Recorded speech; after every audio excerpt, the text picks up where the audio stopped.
So hello mga ka-chillax, binoise over ko muna tong clip na to kasi na-mute. Hindi ko alam na-mute pala yung aking audio device. So dito sa clip na to, yung pinapakita ko na saan yung Kia Otis. Ayan, ang maganda dito, meron tayong parking slots na available. So bago ito mag-stoplight, so ilalagay natin dyan kung ano pwede nyo i-waste. Then para makapasok po sa loob ay makikita nyo yung service area na yan. Dyan po yung entrance. So bago natin na umpisahan itong ating content, huwag nyo naman kalimutan mag-like, comment, share, and subscribe to our YouTube channel. And syempre, don't forget to turn on the notification bell para lagi kayo updated sa ating latest vlogs. Kaya tara mga ka-chillax, pasok na tayo.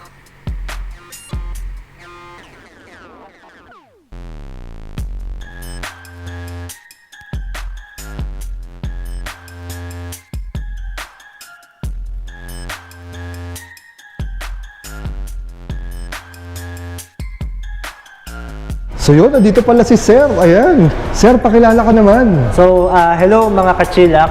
So, welcome dito sa Kia Otis Manila. So, ako si Hans Cachola, ang marketing supervisor ng Kia Otis. Ayan. So, balita ko, Sir Hans, no? Yes, sir. Na itong electric car nyo, ito yung unang-unang electric car ng Kia. Yes. Ayan. This is the Kia EV6. EV6, oh. Nakakapunta nga ako, Sir, sa SMX, eh. Kaya nalaman ko na mayroong EV6. Ang maganda dito, bagong-bago. Diba? Unang-una Yes, sir. ng Kia. So, Sir, i-ano mo naman to, Sir? I-demo mo or sabihin mo yung mga basic specs natin, interior, exterior. Total, dito ka na. Okay, so, sir. lulubos-lubusin na natin para at least, malaman natin mga ka-chillax. Ano bang meron? What's in store dito sa napakaganda, napaka-poging-pogi na Kia EV6? Ayan, Sir. Ito, Sir, umpisahan muna natin sa harapan. Actually, first time ko rin ito yung first time na nakakapag-vlog ako ng branded na kotse na ganito kapogi, talagang wala akong masabi. Sige, umpisahan muna natin sa mga mata, ayan, sa mga ilaw, Sir. Ano bang meron dito? Pati yung kanyang mga bumper, nakita ko, mga pangmalupitan na. Okay. Sir, for the LED natin sa headlamp, so LED na siya with auto leveling. So, pwede mo siyang iset ng automatic. So, depende sa light condition sa labas, automatic na siyang mag-high or low beam. No? Plus, meron din siyang intelligent front lighting system or IFL na tinatawag. So, pag meron siyang kasalubong, automatic na namamatay yung ilaw. Ah, ganun. So, hindi siya nang bubulag, kumbaga. Sir, kung namamatay ilaw, di ba dilim? Hindi sir. So, meron pa rin siyang backup na Ayun. ilaw, yung kanyang daytime running light. Naka-on pa rin naman siya. So, namamatay lang sir yung kanyang headlamp. Galing sa pictures, no? Talagang napaka-advanced, no? Yes. For this one naman sir, sa ating front grille, so tiger nose look na siya. Tiger so, yan nose yung signature ni Kia. Na tiger nose look. Tapos pansin ko, Sir, meron sensor, no? Sensor ba to? Yes, meron siyang 360 degrees sensor. Wow, galing na, high-tech ka. Yes. So, meron din siyang front camera. Ito yung camera ng Yes, front. sir. Galing, Sir, ha? So, pansin ko, Sir, meron din siyang parang yung pinaka-bumper niya, parang napakababa na nito, no? Parang lower, talagang sporty type, no? Yes, sir. Sport type SUV siya. Kaya pala. Tapos papunta naman tayo, Sir, sa gulong. So napansin ko, Sir, itong gulong na to napakalaki sa mga typical cars, no? Yes, sir. Ano bang sukat ng gulong nito? For the wheels naman, we have 20-inch alloy wheels. Alloy Para wheels. kay Kia EV6. Tapos nakita ko, Sir, nakaano na to, no? Ang kanyang, ano bang preno nito, Sir? Parehas ba ang preno nito ng front and rear niya? For the brake, sir, meron tayong anti-lock braking system. Plus, meron na rin siyang electronic stability control or ESC na tinatawag. And meron din siyang multi-collision brake system. Wow, okay, no? So ito naman, Sir, itong gulong natin, tubeless. Yes, sir. Tubeless, na no? po yan. Continental brand. Continental brand. Ito mga ganitong gulong, Sir, kaya niyo i-withstand ang medyo matutulin na takbo. Yes, sir. Actually, itong GT line natin, sir. Ito yung Kia EV6 GT line. This is the mid variant of the EV6. Mid variant. So, Yes, ika sir. nga, yung tamang timpla lang, no? Hindi tipid kasi mid siya. Yes po. Oo. Tapos pansin ko kasi nakita ko na agad yung yung suspension niya. Ano bang suspension system nitong EV6 natin? For the suspension, sir, for the front, meron tayong McPherson strut and single lower arm type. While sa rear, meron naman tayong multi-link suspension. Ayan. Siguro sir, nasakyan mo na ba to? Oh, yes. Oh, anong pakiramdam pagka nasakyan tong... Actually, sobrang kakaiba niya kasi compared sa mga internal combustion engine natin or yung mga gas type anong pagkakaiba? na sasakyan natin, wala siyang ingay. Tahimik, no? Tahimik siya since full electric vehicle siya. Wow, nice. Tapos pansin ko sir, tong side mirror niya, retractable ba? Yes, sir. No, retractable siya. Tapos power din siguro to, no? Yes, sir. So, pag nilock natin siya, ayan. Wow. Tutupi siya. So, pag in-open natin, Automatic na, nag-sarado, open and close, no? Ito sir, antenna ba to, yung ganito? yes, sir, fin antenna po. Fin antenna ang tawag dito, no? Yes, sir, fin Tapos dito, type. ano naman tawag dito, sir? Ayan po yung spoiler naman natin, Spoiler, sir. kaya pala poging-pogi, no? Tapos Sport type na isang nagustuhan ko din dito sa EV6 natin, sir, yung yung likod, no? Parang Yes, sir. napaka-elegant na, di maintindihan na, napakaganda. Continuous light na siya. Continuous light. So ito, sir, may ilaw to. Yes, sir. Pwede natin pailawin, sir. Sa brake light to, no? Yes po. Pero pag mga dim tsaka yung panggabi, ito lang. May Yes, ilaw. sir. Ayun, mamaya testingin natin yan, sir. No? Tapos meron din siyang backup sensor tsaka Yes, sir. Meron camera, siyang no? rear camera. So may sensor na, may camera pa. Yes, sir. Dynamic din yung sensor natin, sir, yung camera natin. So, pag lumiliko ka, lumiliko din yung sa, niya, sa park assist niya. Oh, galing ah. Grabe naman to. Halos kompleto sa Ricardos ah. Kasi pwede ba natin buksan itong total Yes, sir. dito. So, Yung pag trunk bubuksan natin, sir, dito lang siya. may touch Meron pala siya, siyang no? button dito. Oo. Yun. Wow. So, power tailgate na rin po siya. Power tailgate. Yan. So ito yun. Ito yung sir, yung Yes, pinindot sir. mo. No, ito, sir, pag close, ito po yung pag-open. Ito open. Ito open, close. Ayan. Yes. Close, open. Ayan. Okay na okay ito ah. At saka yung trunk space nito, Yes, sir. parang loob Sobrang din ah. laki po ng trunk space. Ayan sir, pansin ko sir, ano bang meron dito? Hindi pala spare tire nakalagay dito, no? Yes, sir. Ang kasama dito, sir, is yung ating subwoofer. Subwoofer, ayun. So may speakers dito mga kachilaks Yes. na nakalagay dito. Then, ayan, pwedeng kahit mga flat na pwede mo lagyan, tulad nito, no? Na nakalagay nyo yun dito. Mating. Then, yung mating din ito. Nahihila. Pwedeng nahihila. Ayan. Hanggang saan to dito? Yes, sir. ganun. Meron siya dito. Para at least ano ba to? Kung pwede mong patungan to, sir. Pwede mo patungan na medyo magaan na Yes, sir. na abubot mo, di ba?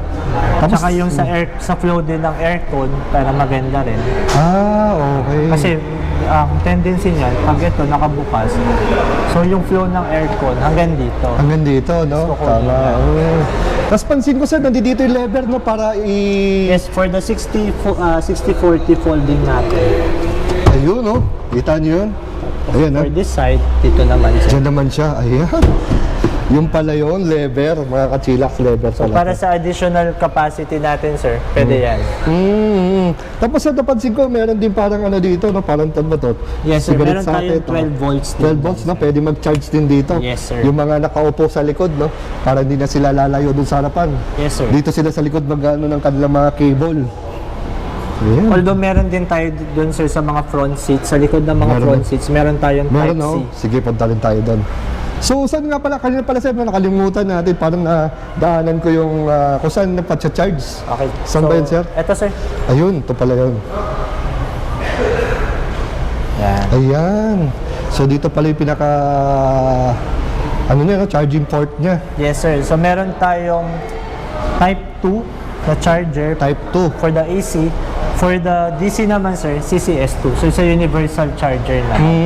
So, itong charging port nyo, wala nang problema, no? Yes, sir. Kahit SM, Shell, ganun. Yes, Tapos kahit saan pwede. Oo, so hindi siya choosy. Yes, meron lang tayong ida-download na mobile app o si Plug Share para Plug Share. makita natin kung saan meron nearest sa area natin Ayan. na charging station. Kasi di naman sa ngayon, hindi pa naman kalat no? Yes, yung sir. mga charging areas natin. But target ni Department of Energy to have 23,000 to 28,000 charging stations Wow! from 2023 to 2028. Yun yung target niya, no? Yes.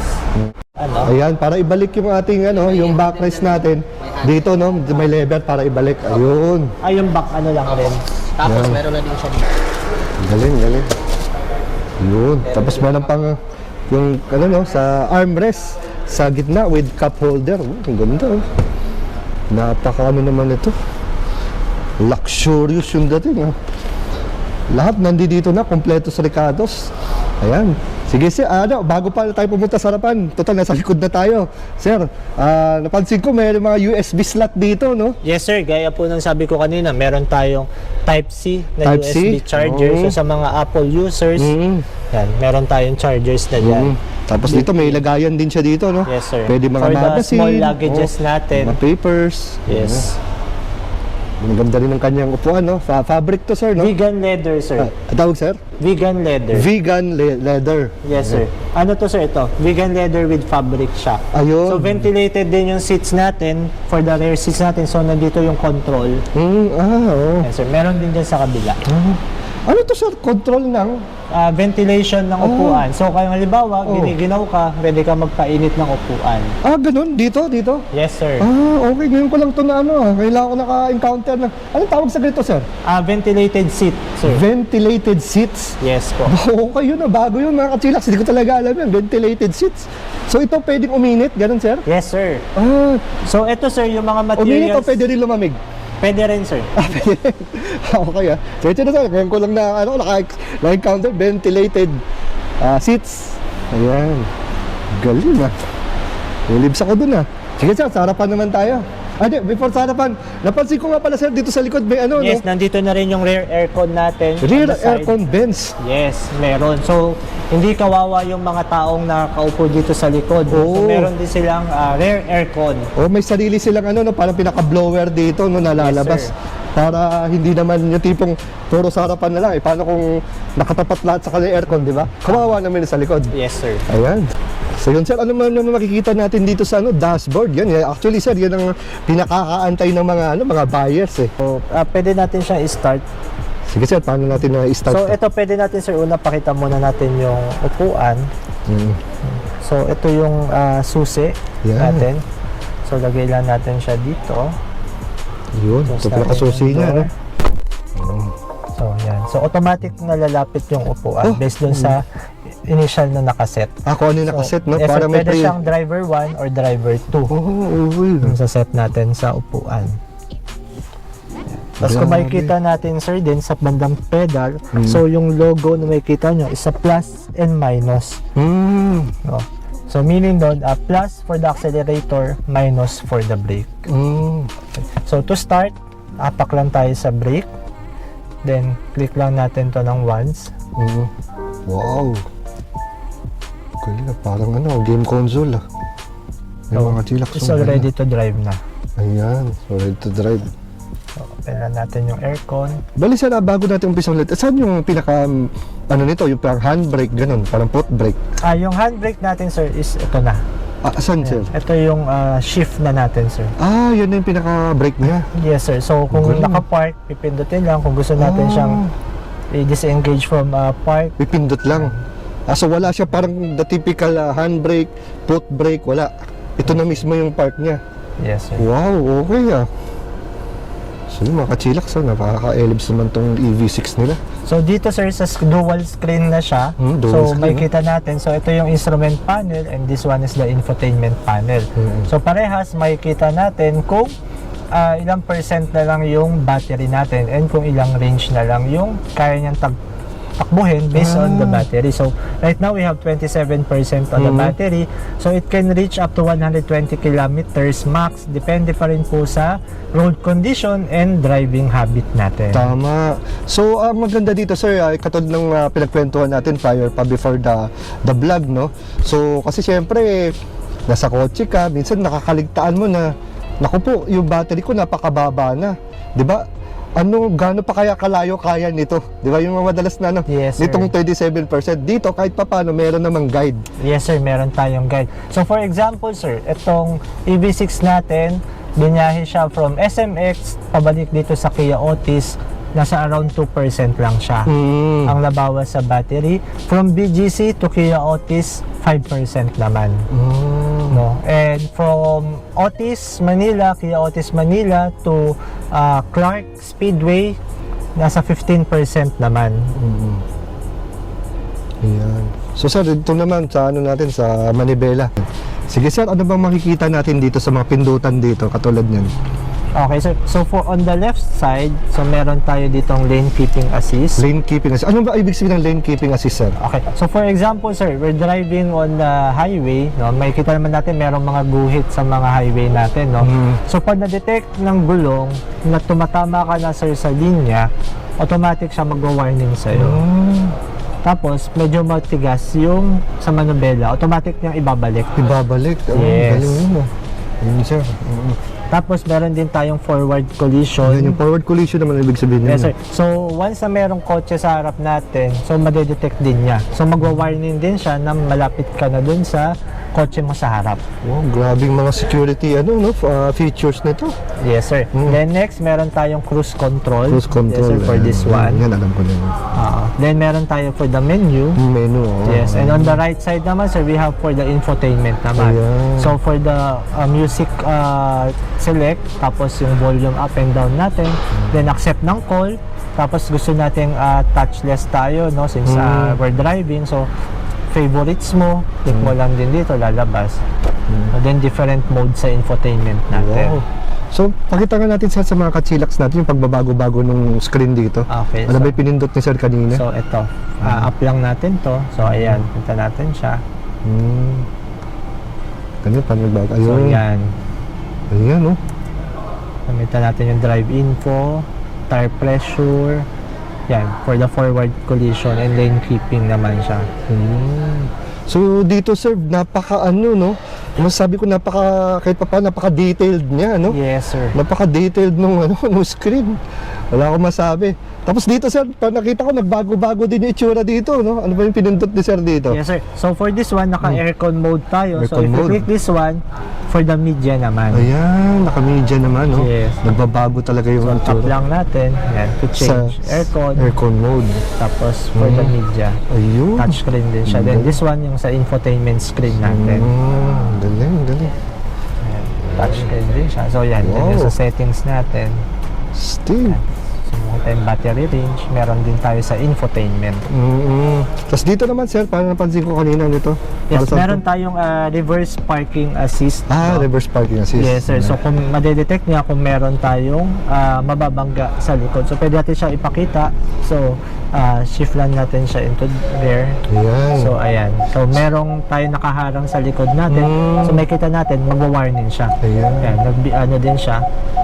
So dito, ayan, makikita natin na 360 degree camera na rin siya. Camera, no? Grabe. Yes. And for the rear assist natin, sir, dynamic na din siya. So ito, pakita ko lang, i-move ko on the left yung Sige, steering sir. wheel natin, sasabay siya. Ayan. So, Ayun, no? sasabay siya kung paano tayo aatras. Kung saan kahit pa paano, So i-move natin. grabe yung guide, no? Talagang Yes. yung mismong real time ng manibela mo, kitang-kita mo sa screen. Yes, sir. At syempre, lalo na sa likod, di ba? Dahil hindi mo nakikita yung likod, kung paano, Yes. saan pa pupunta yung gulong mo, hindi mo na makita. Tayo, puro estimate lang. Dito, kitang-kita mo na. Tapos ito, sir, meron din tayong front. May So front. kung i-drive mode natin siya, so magwa-warning din siya. Ayan. Tapos papakita naman niya yung front camera kung ano yung nasa harap mo. Ayan. So yan yung front collision naman. So, So ito sir, no, itong ating EV6 ay 5-seaters, no? yes, sir. So 5-seaters. 5-seater po siya. Tapos ano naman itong sir nakikita ko dito, itong 5 icons dito. Ito, this one, sir, is for the seat ventilation natin, sir. Katulad So, dito sa likod. yes, sir. So this one, on the left, two on the left, sir, is on the front, dito sa left side, sa driver's side, while this one on the two sa passenger side naman. And this one naman, yung sa ating steering wheel. So, since, di ba, usually, malamig yung panahon, gusto mong nangangalay ka na, gusto mong magpa-relax, no? Oo. So, pwede mong i-click to para uminit yung steering wheel mo. Oh, okay. So, ventilated din yung steering wheel natin. Parang nasa spa ka na. Yes, sir. So, hindi lang yung ating mga seats yung ventilated, pati yung steering wheel Pati natin. manibela. Yes, sir. Umiinit din siya. Grabe Tapos ito, sir, para kung gusto nating uminit yung sa upuan, yan. Bawas lang to off. Tapos ito naman, sir, kung gusto mo lumamig, off na. Wow, very good talaga. So, yun. Tapos this one naman sir yan, meron din tong auto hold.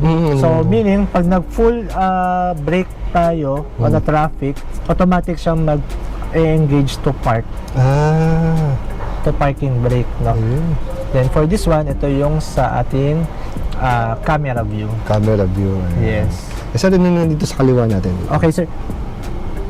Dito naman sa kabila, ito yung sa opening ng ating charger, sa charging port. Tapos ito naman yung sa ating trunk naman. Trunk. Sa ating Tapos may parking ano rin dyan, no? Yes, sir, meron din siyang parking brake din. Ayun, may parking ating din. handbrake. Ayun. Tapos dito naman sir, sa taas naman, ito Yes, mga sir. ilaw niya. Ito, meron tayo dito. May sunroof pala to. Ayan, panoramic sunroof. Oo, nabubuksan mo siya. Close muna natin siya. Oo. Ayun. Ayun. Okay. Yun pala So, yun. to engage yung ating sunroof, ayan, one click para dun sa first layer. Then on the second level naman. Yun, no? Kita nyo, parang Transformers pala to.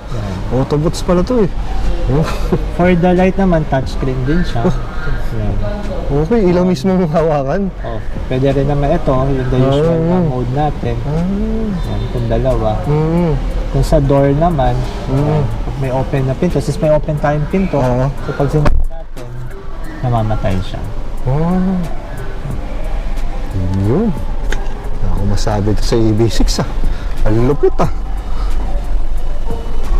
Alright.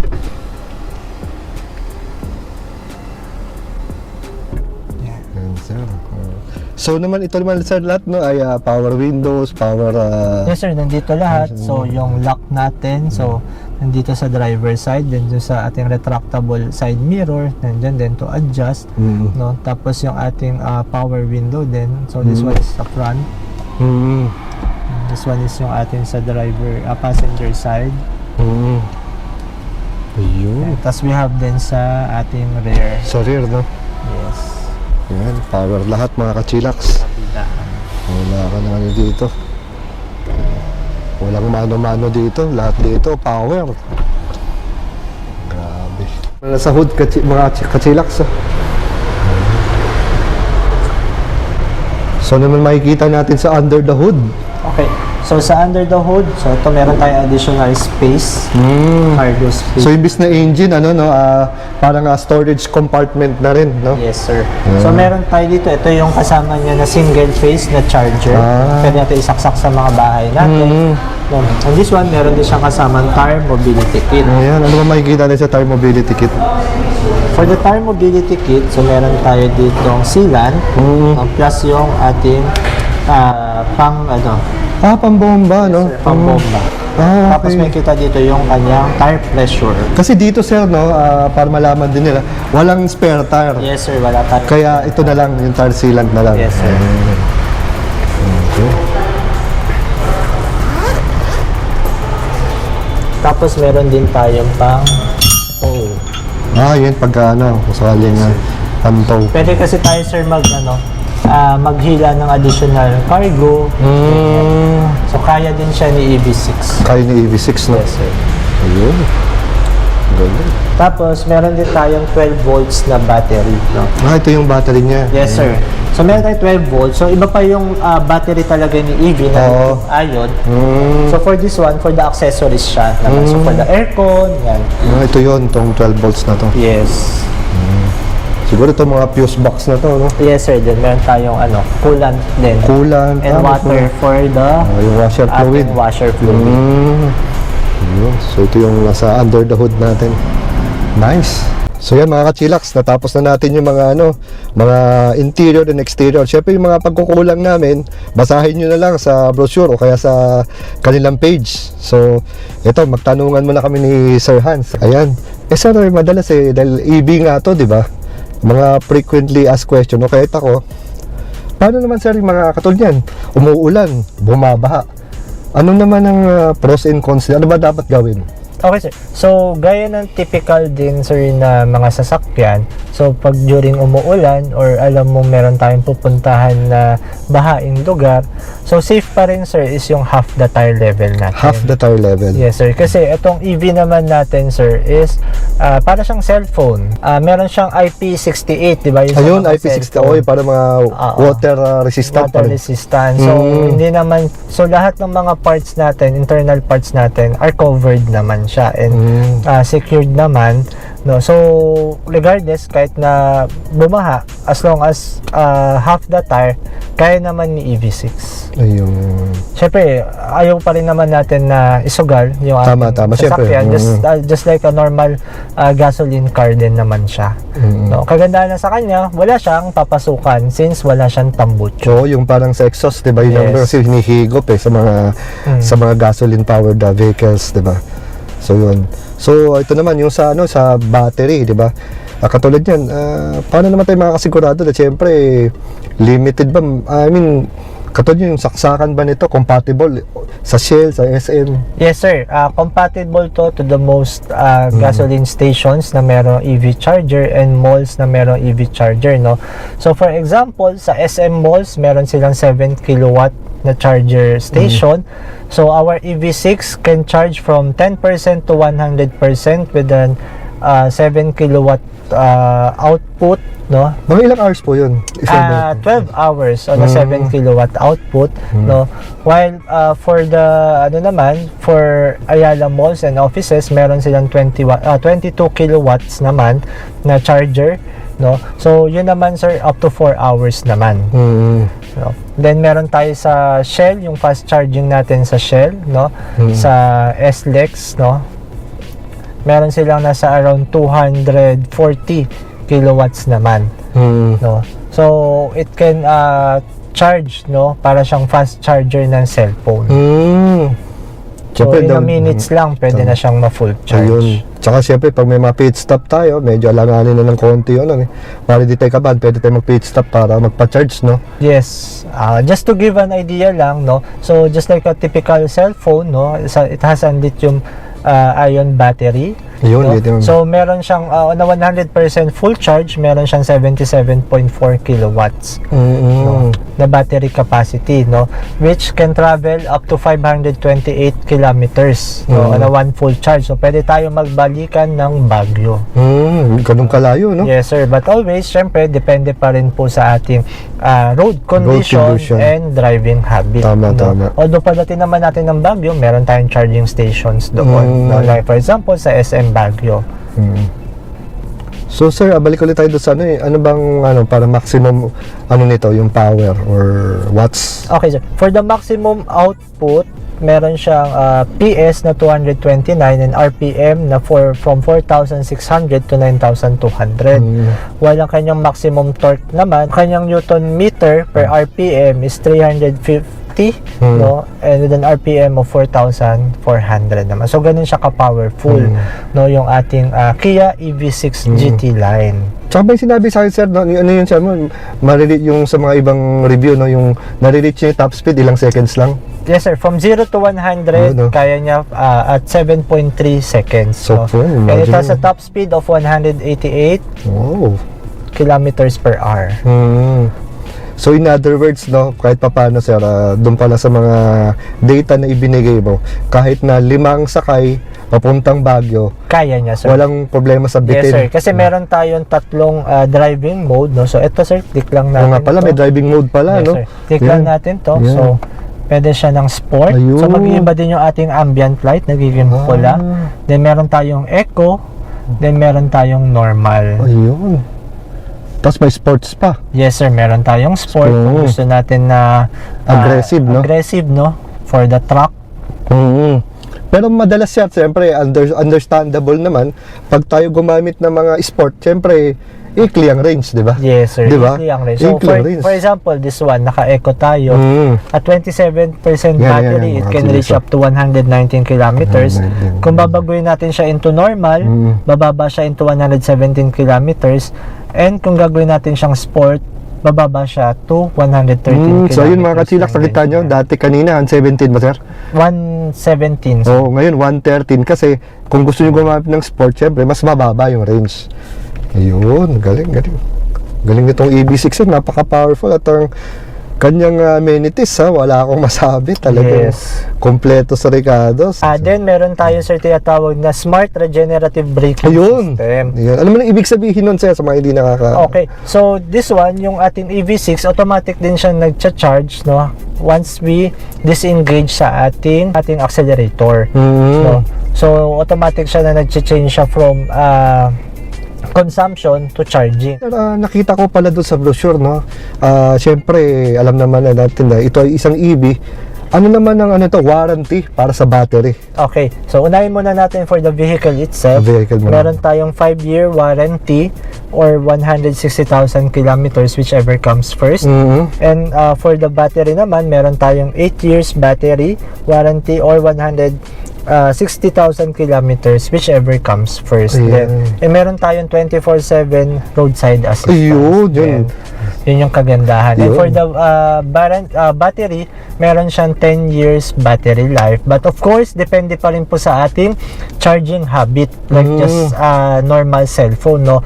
So, ang advice po namin sa inyo, iwasan po natin gumamit ng mga fast charger. Ayan. No? yan, So, mga pwede kachilax. tayo sa mga between up to 22 kilowatts, mga ganyan lang. Pero yung lalagpas na tayo to 200, 300, or even 400 kilowatts, mas malaki yung chance na mas mabilis pong ma-deplete yung ating battery. Battery, no? Mas mabilis siyang Tama, malobat. No? Just like regular cellphone. So yun mga sir, kahit paano, tips yan, di ba, para how to pahabain yung lifespan ng ating battery. Ayun. So kung kukumputin pala natin, no, mga ka-chillax, yung ating konsumo, no? Sige. Kasi marami siguro, iba magtataka, mahal ang ownership ng EV6. No? Tama, So tama. ulitin ko, ang EV6 natin, GT line, is amounting to, ang SRP po niya is 3,788,000. No? And ang cost of ownership niya is sobrang mura lang. No? So for 5 years na service, gagastos lang po tayo ng 24,000. Total na yon. Total. So, bakit? Kasi ang PMS is 1 year or every 15,000 kilometers lang. No? So napakababa ng cost of ownership ng ating EV6 and napakadali din po niyang i-maintain. Since wala siyang engine, so wala tayong mga any additional fluid aside dun sa nakita po ninyo na coolant and washer. No, yun lang. Pero yung mga wala tayong change oil. So, eto, sample lang tayo ng computation kung magkano ba yung one full charge ni EV sa konsumo sa kuryente. So, assuming na ang ating kilowatt per hour, no, na cost, generation cost sa Meralco, no, or any electric company is at 12 pesos per kilowatt hour. So 77.4 ang battery capacity natin ng EV. Pagpalagay na lang natin from 0 to 100 times 12 pesos natin, gagastos lang po tayo in a one full charge ng almost 930 pesos. So, sobrang mura pa rin niya compared sa ating typical na gasoline type na vehicle. Kasi magkano na ating gasolina ngayon, no, or diesel? Cost around 60 to 70 pesos. Ayun. So, ganun napakamura lang ng cost of ownership ng EV6. So, EV6. pagkukumputin natin, kada charge lang natin, magkano lang yung makukonsume naman natin sa ating kuryente. Sige sir, since nasabi mo na yung SRP, tsaka as of now, isang variant pa lang, no? Yes sir, meron tayong Kia EV6 GT line, which is the mid variant. No? Meron kasing tatlong variant si EV6, no? So meron siyang the base, the GT line, and the GT. So GT, ito na yung medyo mataas yung Pero power available niya. na ba yung dalawa? No sir, ang nirelease lang po dito sa Philippines is the EV6 GT line. Ayun. Yeah, so meron tayong 5 colors for the EV6. So ito, ang ating sinasakyan ngayon is the Runway Red. Runway Red. Yes, meron tayong Aurora Black Pearl. Aurora Black. Meron tayong Moonscape Matte. Meron tayong Snow White Pearl. And meron tayong Yacht Blue. So total of 5 available colors tayo for the Kia EV6 GT line. And for the transactions naman, of course, we accept cash payment and financing naman din. Ayun. Halos naman lahat ng banks na meron naman kayo. Yes, sir. So hindi siya We accept all banks naman. limitless, no? Yes, depende na lang kung saan bank ma-approve si customer. So, siyempre, automatic na may hulugan, may anong cash Yes. basis. So yan sir, sana sa susunod na vlog, no? Ano naman tayo, yung i-test ride naman natin. Yes. Itong, oo. EV6. Para makita nila kung how powerful si EV6 and gaano Ayan. kasarap i-drive So, abangan nyo si yan. EV6 natin. Yan. So yun sir, bago natin tapusin ito ating content dito, imbitahin mo na sila sir dito sa store. Ano bang pwede nila i-Waze or i-Google Map para madaling makita itong branch nyo? Okay, so nandito kami sa Kia Otis Manila, no? So ang address namin is at 1120 President Quirino Avenue Extension, Paco, Manila, no? So pwede nyo i-Waze is Kia Otis. Kia Otis. Yes, so para ma-visit nyo yung showroom namin, no, you can book a test drive, pwede rin, no? And meron din kami, you can like and follow our Facebook page, Ayun. no? Kia Otis Manila Auto Hub. Ayun, may Auto Hub, no? Yes, sir, because Kia Otis is under the Auto Hub Group. Ayan. Yes, Auto Hub Group is one of the largest car distributor and dealership, no, here in the Philippines. Actually, not just cars but also motorcycles and other two wheels. Wow. So again sir, thank you very much for your time. So abangan na lang natin yung ating test ride nitong EV6. Ayan sir, thank you. Yes. Thank you mga kachilax. Ayan. And see you on the next vlog ni Sir Bell. Okay.